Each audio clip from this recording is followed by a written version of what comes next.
Welcome to Behavioral Health Today, a podcast brought to you by the Triad Network. This podcast is designed to share trending topics occurring within the world and our communities and bring them a behavioral and mental health perspective. Welcome to Behavioral Health Today. I'm your host, Peter Fenger, and my guest today is Danielle Diamond. Danielle is the renowned yoga and lifestyle expert with more than 20 years of experience helping people build strength, resilience, and mental clarity. She's the creator of Zen Strength Yoga, a modern approach that blends yoga with functional fitness, and her teachings that's been featured on Today's Show, Dr. Oz, Yoga Journal, and more. As a writer for outlets like Yahoo Beauty and the Huffington Post, Danielle has been an advocate for honest conversations around mental health and self-acceptance. Her forthcoming memoir, Happy Adjacent, draws on her personal journey to reframe happiness and destigmatize mental illness. Through movement, mindfulness, and radical honesty, Danielle offers tools that empower others to feel seen, supported, and grounded. I'm excited to welcome Danielle today as we dive into her journey from childhood shaped by fame and mental illness to her lifelong search for real happiness. The healing she's found through yoga and radical honesty, and the powerful insights from her memoir, Happy Adjacent, that challenges us to rethink resilience, presence, and what it truly means to be well. Danielle, I'm so excited to have you on the show today. Welcome. Thanks so much for having me. Yeah, I'm very excited to have you. You know, I've really enjoyed reading samples from your book. You've sent it over to me, your book, Happy Adjacent. And you've lived such an incredible life. And you know, to kind of reflect upon your memoir and some of the stories that you've lived, the title really stuck with me. You called it Happy Adjacent. Mm-hmm. And I'm really kind of curious, one, what was the inspiration behind writing this book? Because it's more than just a memoir. I think you were very intentional about what sorts of stories you wanted to share and sort of the reflection behind it. But also the title Happy Adjacent. What was really the inspiration behind that?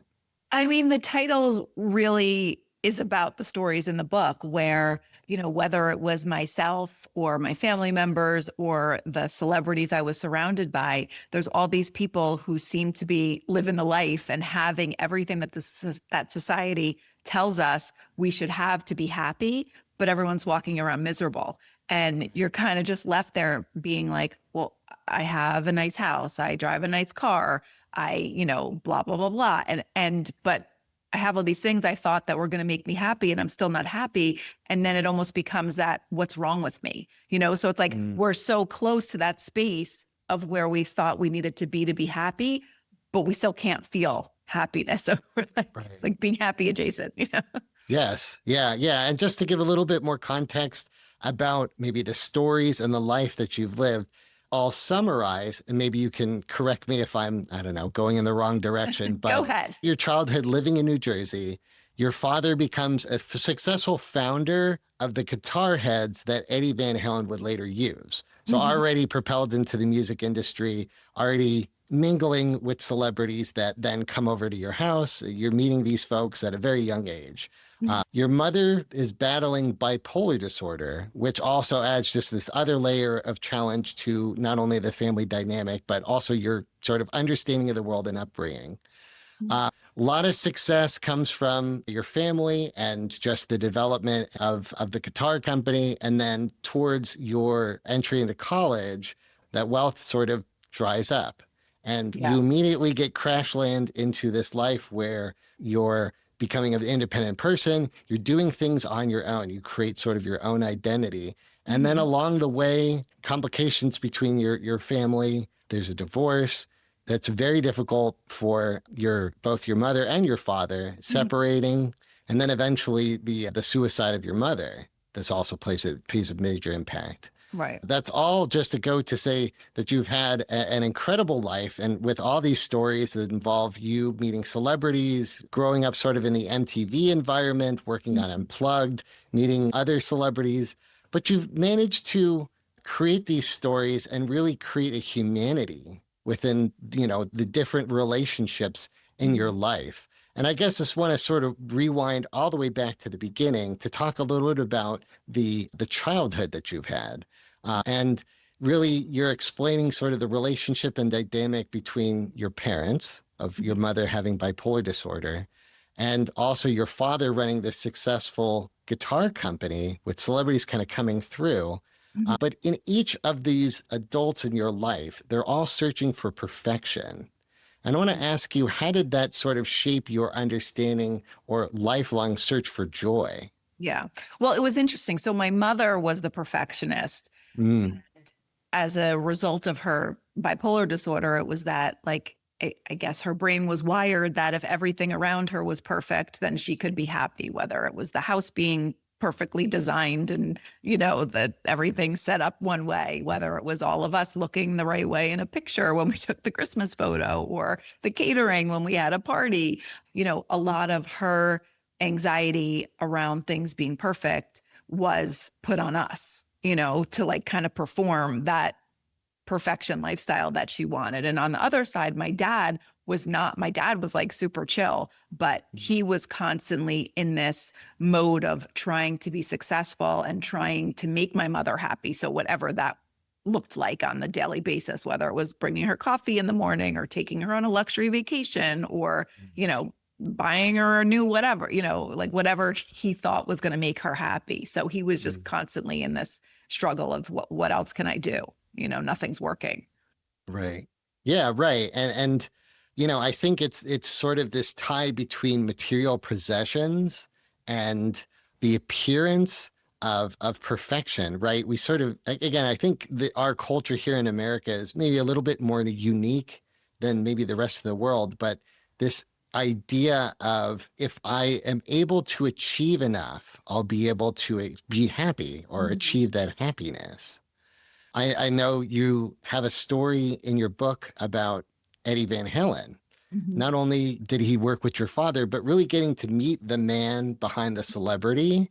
Yeah, he And was a that great was an person. example. Again, you tied it with your mother as well, but an example of someone striving for perfection. That was one of his big anxieties, like you can read about, where he had major performance anxiety, like as good as he was. And, whether it was Clapton or Van Halen or whoever, like one of the top, guitarists in the world, whoever, if you don't want to call him the number one. And no matter how amazing everybody else thought he was, he just constantly thought he could do better, be better. And, I would see, he would like sit on our couch and just like noodle the guitar. And like, I think one of the stories I tell is like, he was playing and he was playing this really intricate whatever. And, every time he'd hit a bum note, it was like you could see on his face, like how disappointed he was in himself. And he would talk about how he didn't like to hear his music because on the albums, he would just hear every little bum note, even if it wasn't a bum note, like any way he could have played it better. And it was just so interesting seeing the juxtaposition of Eddie and how he struggled with that, and my mother and how she struggled with her perfectionism and in other ways. And, it's no secret. I'm not saying anything like that people don't know. He's really struggled with alcohol. And it's one of those things, whether he was self-medicating with alcohol to try and, self-soothe that. And my mother was taking Prozac from her doctor. It was really the same thing. They were just trying to like, be happy in their brain Right. with where they were. So It's funny because it's so human to really feel those ways. Even just doing the podcast and just my strive for perfection. I feel like if I can, just do the podcast better, then maybe people will like me more. It just seems these are very human stories. And I Mhm. found myself relating to these celebrities that you're referencing, the relationships that you're outlining in your book so well with, with the way that you've written them. And I'm kind of curious, navigating the celebrity culture and really just the home life that you sort of grew up in, what was the contrast between that? Because again, you sort of outlined that there's like this appearance of perfection mixed with the reality of the situation. Yeah. I mean, yeah. Externally, everybody thought I was living the life. It was like we lived in a beautiful house. There were Ferraris in the driveway. I was had backstage passes to every concert. Once, every week there were new concerts I was going to that, Mhm. people would be clamoring to come backstage for me. But then that weekend I might be going to visit my mother in the ER because she tried to commit suicide, or the mental institution, or, my parents would be, or my father never yelled. It was more my mother yelling at my father. But, there was this external mirage of what my life was like. And people had no idea. Even to this day, like there's some people, even like my cousins who like, we have a really close family, but they didn't know, like, unless you're living in the house with somebody and know what goes on a daily basis, you have no idea what people's lives are like. And that's one of the big lessons I took from my childhood growing up is like, there's a famous quote, I don't know who said it, but like, you never know the battle someone's fighting, so Yeah. like treat everyone with kindness because you don't know. I mean, there's Yeah. definitely jerks out there that are rude for no reason, but Sure. but a lot of times, it's something underneath what you're seeing on externally that's driving that behavior. Yeah, I've heard people describe that as you never know what chapter a person is at in their life when you meet them. And so having maybe a little bit of grace, even just creating space, I Right. think can be a real difference in welcoming relationships into your life. Yeah, for sure. Yeah. Yeah. So I know that your parents are a big portion of your book as you sort of describe your childhood and sort of life experiences that you've had. Family units are always going to be critical.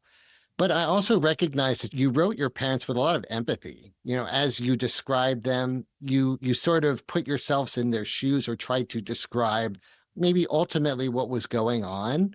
And I want to ask you, as you reflect upon your book, now that you've written it, how do you see your parents now with sort of this perspective and taking the time to kind of reflect upon those moments in your life?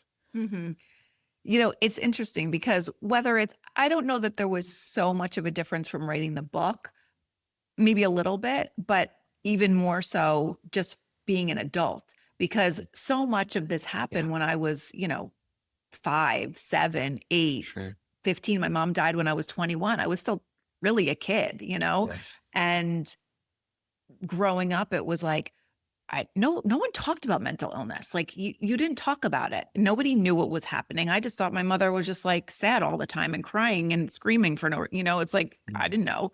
So it was always like, why can't you just be happy? Like, what's wrong with her? Like, you have everything you want. Like, you don't have to Right. work. You have a housekeeper, you bubble. And I couldn't comprehend as a child, like, oh no, her brain is just wired differently and she can't be happy. And I'll tell you that the actual moment that I really understood my mom was my son had a seizure when I was about 45 years old. And Mm. I started having panic attacks. And up until that point, I never experienced any type of mental health issue. And holy crap, I don't know if you ever had a panic attack. I don't wish it upon anybody, I have. but the inability to control your mind, even though something is reality, but your brain is telling you that it's different. And I mean, thank God I'm okay now, but there was a year where I was like off the rails in my head, and it gave me so much compassion for her. I was like, Sure. oh my God, if this is what I had to live with every day, I mean, I know this sounds horrible, but I don't like, I wouldn't want to live like this either. Like, Yeah. I understand. Mhm. So for her, that was the moment. And I think just, when I was writing the book and going back through the stories of like little things that happened, it just gave me it even deepened that appreciation that I got about 10 years ago from that experience that I went through. And then my dad, there was a time when he left Kramer and he had all these connections, all, whether it was at MTV or all the record labels, and, the company went down and went bankrupt, and he took off and went to California and was trying to like figure out his life. And I was so mad at him. I was like, just get a job. Like, you have all these people, I didn't understand that he was in his own hole. Like, he had built this company from nothing by himself. And like, he lost everything in like 6 months. And, that's his story to tell. But, I was really angry for many years because I didn't give you the chapter, but after the company went bankrupt, I was leaving for NYU. When I was filling out my application and it asked for financial aid, I literally remember asking my dad, he's like, oh yeah, I'll just drive up in the Ferrari and we'll give him them. He's like, it's like, you don't need financial aid. And I was like, okay. And I like mailed the thing. Well, fast forward 6 months later, and nobody thought to put any money away for college, and the banks like, towing the cars and the house is getting repossessed. Right. And I'm like, I've never worked before and I've got to work 4 jobs to like try and pay for NYU. Hindsight, it was the best thing for me because it made me like, a Sure. scrappy, determined person. But I really was mad at my dad for a long time after that. Like we had a really rough relationship for a couple of years. So Yeah. Yeah, that is a tremendous change. And yes, you do outline that in the book. And not only does it point out maybe a problem with the system of financial aid, because that is a true hardship. There yeah, just wasn't, the records didn't quite back it up.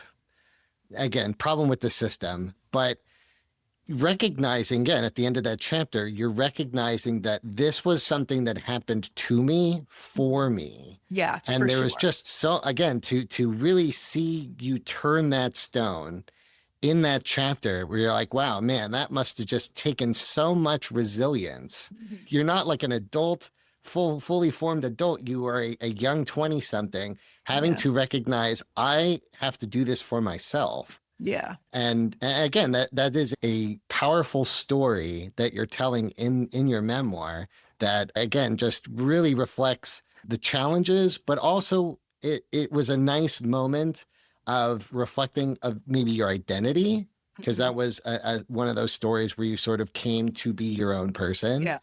but also just a moment of reflection of just how strong a person can be. I Mhm. think it's a very inspiring story, that particular chapter. Oh, good. Yeah, it sucked when I was in it, Yeah. but looking back, it was definitely the best thing. And and the thing I will say is, although we had a lot of money, and my dad, we were very well off.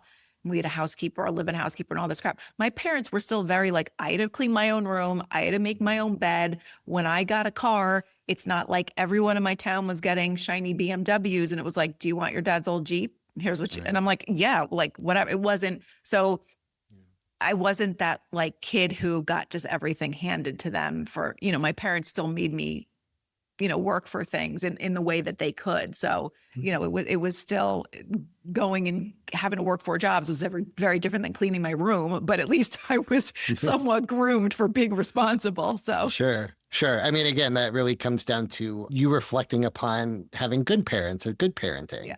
Yeah, they were great, you Yeah. know. So I do know that your mother's suicide is a real defining moment in your life. Mhm. You cover that in your book.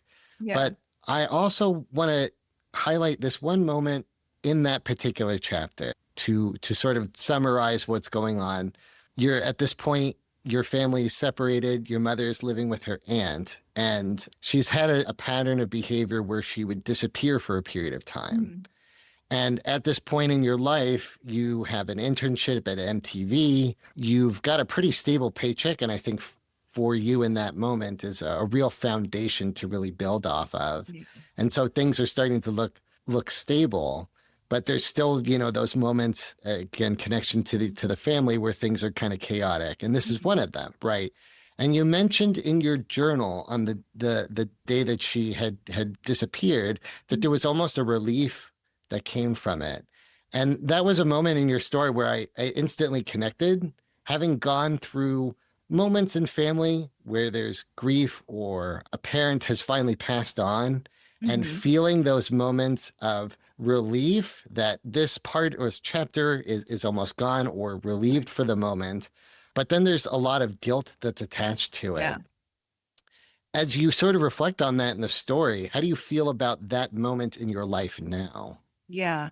I can be compassionate to the 21-year-old person that I was at that time who had seen her mother, or not literally some once, but like, try to commit suicide. I mean, 8, 9, 10 times, she was hospital. There was ambulances in the driveway. It wasn't a rare occurrence. And, you know, going through that and those just I basically was waiting for my mother to die my whole life from the time. I mean, the book opens with I was like 4 years old, and my first memory of her locking herself in the bathroom. And we always knew she was searching for pills. She was going to be swallowing a bottle of pills when that happened.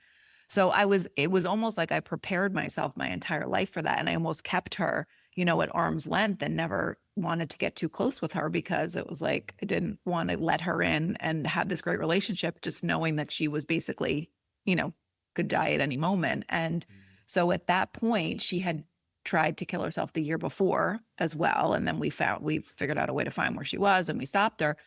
But I was like, I can't do this anymore.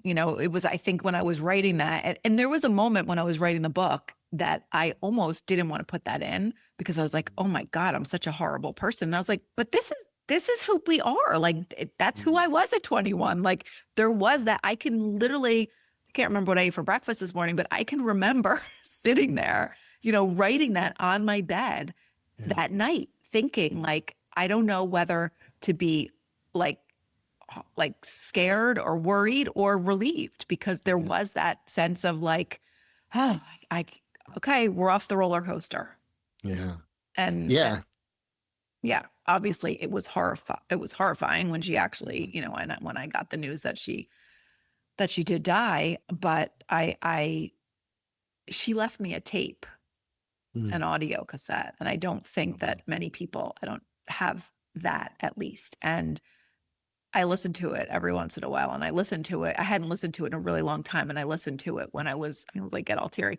I was listening to it when I was writing the book. And she's like, you have no idea what this is like. It's like I have cancer and nobody knows when I'm going to die, or nobody knows, and she's like, nobody can see it from the outside because I look fine and I look put together and and she's like, but I just can't live like this anymore, And I think after hearing that, even at 21 at that time, it gave me, again, not a sense of peace, because you don't ever want to lose your mother, but I felt peace for her. Like, at least all I could do was hope that she was in a better place and she wasn't suffering anymore, because that was, a daily thing for her. So, you put that so well. There is a relief of peace for the person that is suffering. And I can imagine how much courage it took to listen to that tape. Yeah. I think about the loved ones that I've lost in my life. And there's a journal from my father who I too lost at a younger age. And he wrote in the journal stuff for me. And I haven't had the courage to open that one up yet. Really? So I can imagine that the courage it took for you to listen to that tape and really maybe get a better understanding of your parent from that. Yeah. It took a while. I did it. Yeah. I remember picking it up and I was like, I just put it, and I talk about it in the book. I just like put it in the drawer because I was like, I was not ready. I mean, my mother died on a Thursday, the funeral, or maybe on a Wednesday. Funeral was on Friday, and I went to work on Monday. Yes. And I was just like, I'm not dealing with this. I got a production to run. Like, it was the easiest way to just avoid, her death. So. Yeah. And you make mention to that in the book. It's very unique having read parts of your memoir and you coming on, because your experience is what I read in the book. So there's like this complicated relationship to knowing a bit of your story without actually, having talked to you before. Right. So yeah, it's very interesting. So, but I'm also curious about, having lost your mother at such a young age. How does that help? How did that help you understand grief and identity and maybe responsibility of your life at that time? Oh, it didn't at the time. Like I literally pretended that nothing was wrong. I went back to work, and at that time I was working at MTV, and I just started on working on Unplugged, and it was the easiest thing because the culture there was like to work 18-hour days. So I got up, went to the gym at 5, went to work, didn't get home from work till 9, ate a banana for dinner and went to bed. It was like, it was like, there's no time to think about any of this. And that went on for years, and not until like 10 years ago did I finally go to therapy, because I was so turned off by therapists, because I watched my mother go to this one therapist who basically like ruined her life. I truly believe he's a horrible person and ruined her life and made her think that she couldn't do anything but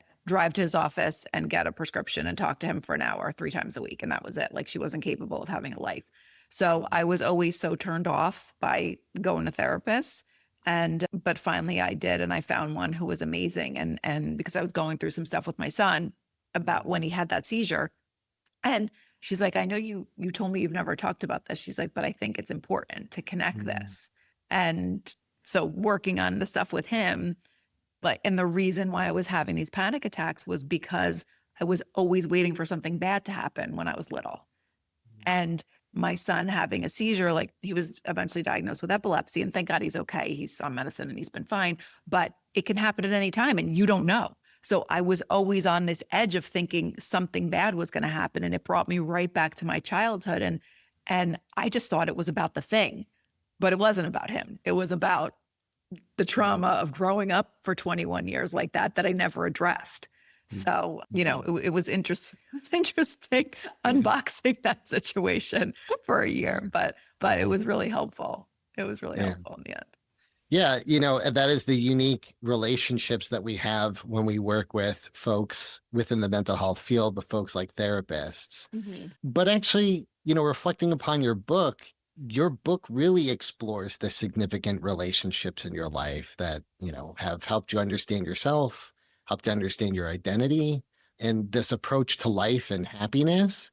But I want to ask you, is there a particular person in your book who stands out, especially influential? Maybe how you look at your life now and that person making an impact? Well, it's funny because talk about name dropping. I mean, I Yeah. think I sent you the chapter about Eric Clapton. Mm. And I mean, it sounds so surreal when I even talk about it. I mean, I had a very strict rule of not dating talent or dating anybody at work or anything. And we worked on a project. And after Eric asked me to dinner, and I was like, no, I don't, blah, blah. And I said no 3 times. And finally I was like, you know what? I can't afford to go eat at these fancy restaurants where, okay, I'm going to go have some nice dinner, Yeah. And we dated for a couple, I don't know, it was 6 weeks or whatever. And one of our dinners that we went out to, his son had died the year before, horrible, tragic death, as I'm sure you know. And we really connected very deeply about, death and losing someone. And we were just talking about happiness. We had this whole great conversation one night over dinner about happiness and what brings you happiness. And he sat there and he was like, look at me. He's like, I've achieved everything like anybody would ever want to achieve. I have more money than I know what to do with. I have, he's like, but was I happy? Like, people know I was like doing all these drugs and drinking and had all these issues. He's like, that's not where it's at. And he goes to AA every day, no matter where he is in the world. It's like the most impressive. I mean, I don't know if he still does, but he did at the time. And I remember Sure. him saying, like, I do this because I have to constantly reconnect with the idea that happiness is not outside of us. We have to Mm. find it inside. Mm. And, whether it's, again, like the praise of being famous, of, people buying your records and, thinking you're amazing, or the Right. fancy car or the corner office or the new Gucci bag that you think is going to make you happy. We're constantly, and my God, I mean, our society is 1,000 times worse now with social media and the comparison trap Sure. than Yeah. it was. I'm so glad I didn't grow up with that because I'm sure my life would have been 10 times harder. But it's everything that society is constantly telling us we need. And we're just looking outside. And he really brought that idea to me of like, you got to search within. And he's like, and it's going to suck. And it's going to be, people don't want to do this work. They don't want to think about their problems and how you can get content on the inside. You just want to like fill yourself with stuff externally to make you happy. But, I think it the Dalai Lama, or I think talks about like, when you get something and you're happy, then when you lose something, you're going to be unhappy. When you're in a relationship that makes you that you think is going to make you happy, then you lose that person and you're unhappy. So, when I started practicing yoga and learned about Buddhism and all the practices of the 8 limbs of yoga, it was basically that same message that Eric was talking about. It's like, you have to get still and get quiet and get right in here, because nothing else outside is ever going to resolve that for you. And that was, when he said it at first, again, I was like 23. It was like, or 22, however, right? It was a year after my mom died. I was still like, never, dude, like, but there was like, the seed was planted, and then when I started practicing yoga the year later, I was like, oh, this is what he was Mm. getting at. Okay, I see it now, Mm. We'll be right back after a word from our sponsor. Continuing education is both a requirement and a learning opportunity, but finding the right CE provider can be challenging. AATBS, a triad company, offers continuing education for psychologists, social workers, marriage and family therapists, counselors, and behavior analysts. CE courses are available both individually and as part of our new All Access Pass. All Access Pass provides a library of over 250 unique courses. That's more than 800 hours of CEs, with new courses being added every month. As a special offer, Behavioral Health Today listeners can save 15% on CE purchases.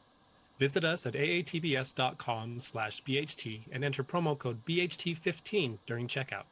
That's aatbs.com/BHT. Check out our library and check off your CE requirements today.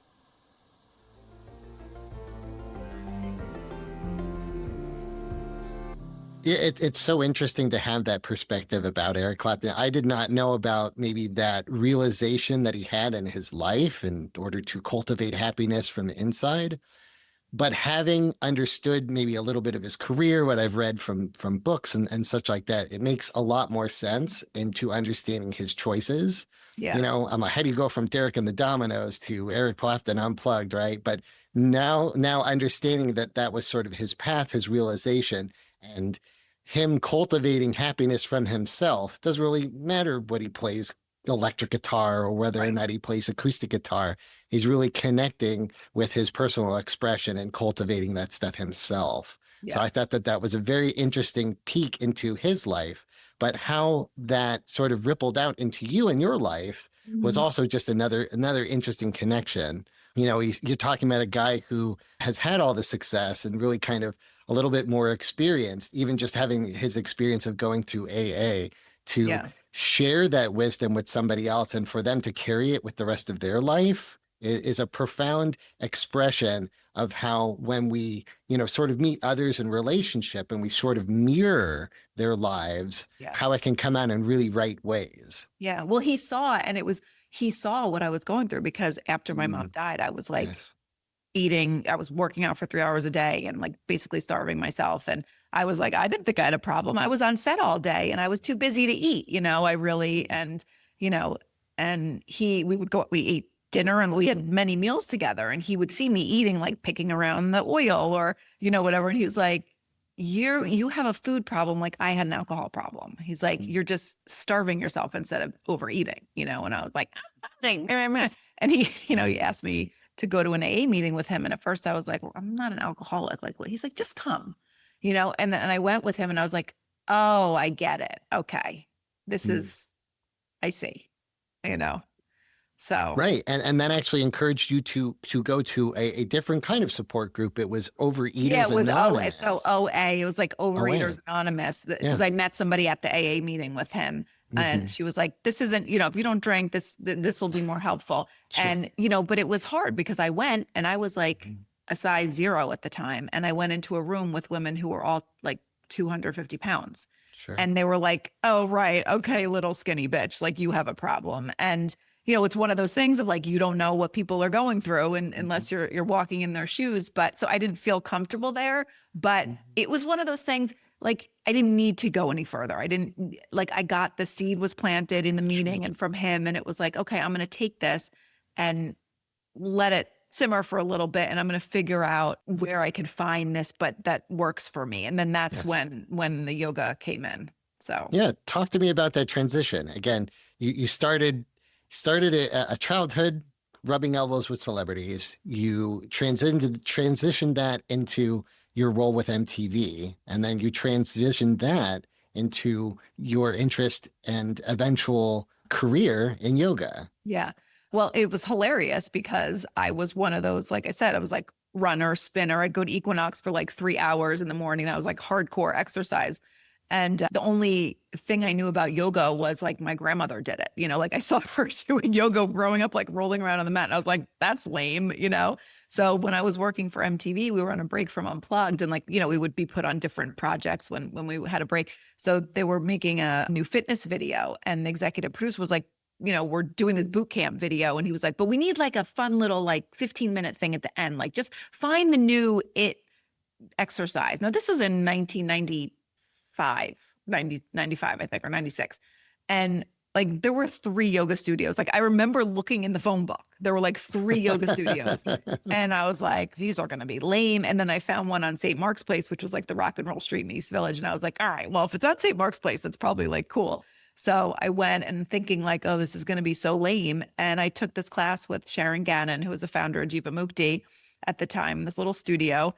And as fit as I was, she kicked my butt. And I was like, oh, this is not my grandma's yoga, So the work, the physical workout was great, but then we had the meditation at the end. And, for someone who is constantly running and gunning and running away from their emotions and thoughts and shoving things down and not facing things, to have to sit, like Eric's talking about, like to sit with your insides, or the Dalai Lama, everyone talks about with this, right? It's like, you need to like sit and get still and try and not even quiet your mind. Cause do we ever really, really do that? I've been meditating for 30 years and there's not many moments when my mind is actually quiet. So Sure. Either I'm the crappiest meditator or this is just how it works. Right. But just that point of listening, right? So the thoughts come and you just don't judge them. You just let them pass. And I had never really been still and let myself be quiet for long enough to like really think about my mom. And that's really when that stuff started coming up. And I was like, okay, this is hard, but I'm going to come back, and hard more mentally than physically. The practice was fine. I eventually got a handle on that, but mentally it was tough. So, but I kept going back, and that was really, it really inspired me. And it just so happened, I was probably at MTV for like another, 2 years. And then they started doing all that reality crap, and Unplugged went away. And I was like, you know what? This wasn't the nine-year-old in me dream of working at MTV when I saw that first video played. I don't want to be making reality shows about Britney Spears and her boyfriend or whatever, Right.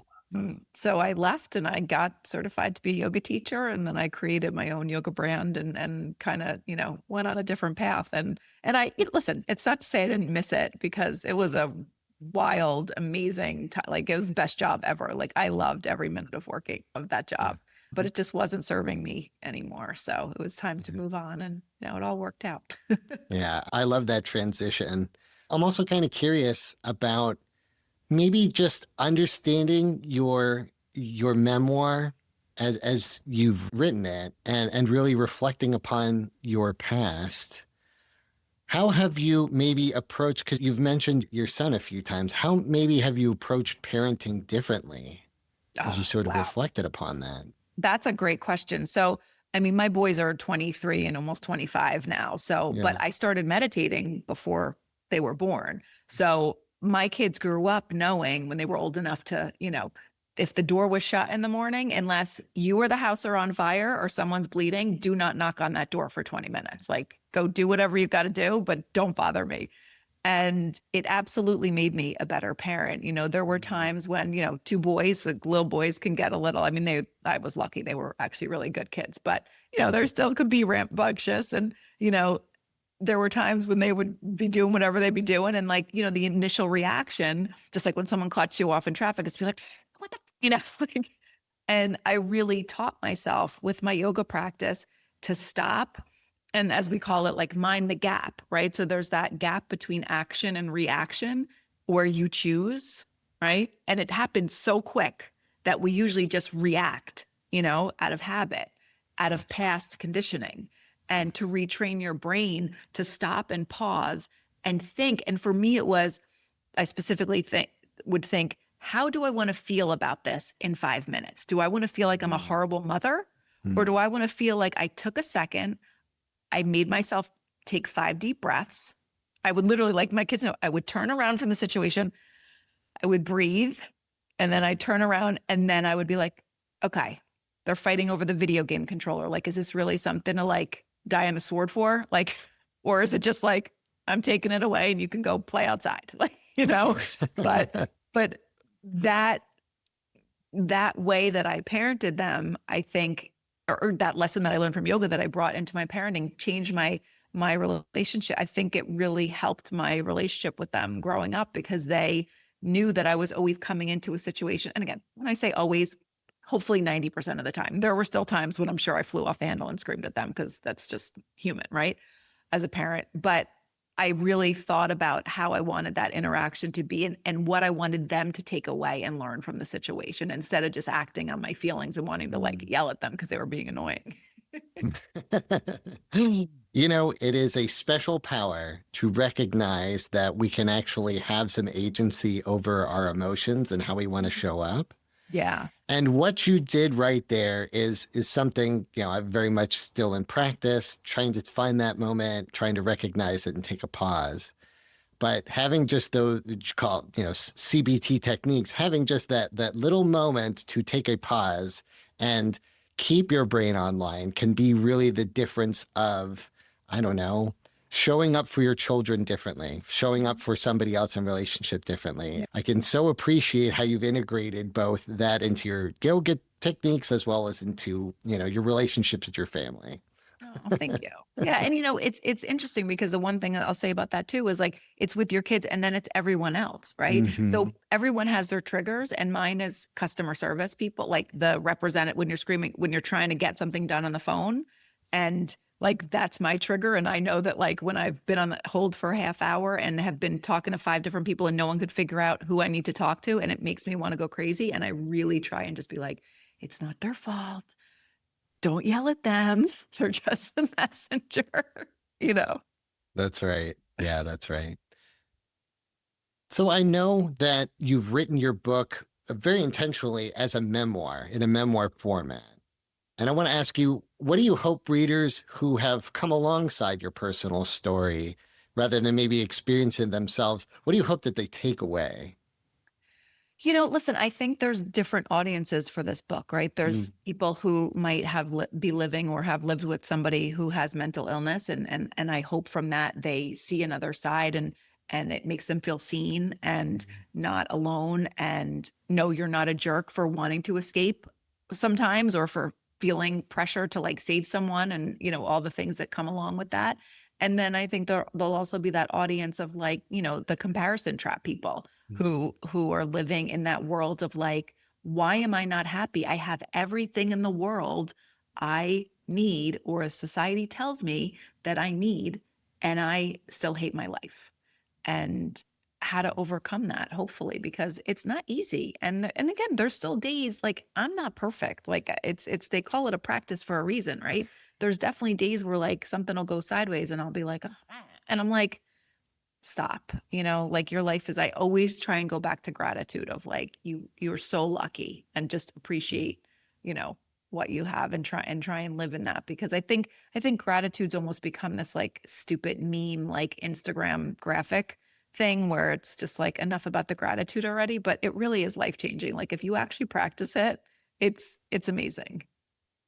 Yeah, that can be a transformative practice. Absolutely. Yeah. And, Danielle, I so appreciate your transparency, not only just in the book, but within our show today. Truly appreciated our conversation and just an opportunity for folks to really connect with you and your story and the people in your lives that were so influential, and really just this reflection on how we can maybe redefine happiness for ourselves and cultivate it in different ways. I think it all kind of comes through in these different chapters of your book.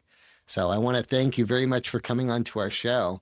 But before I do, I really want to give our listeners an opportunity to connect with you and your work and learn more about your upcoming memoir, Happy Adjacent. Where can folks learn more?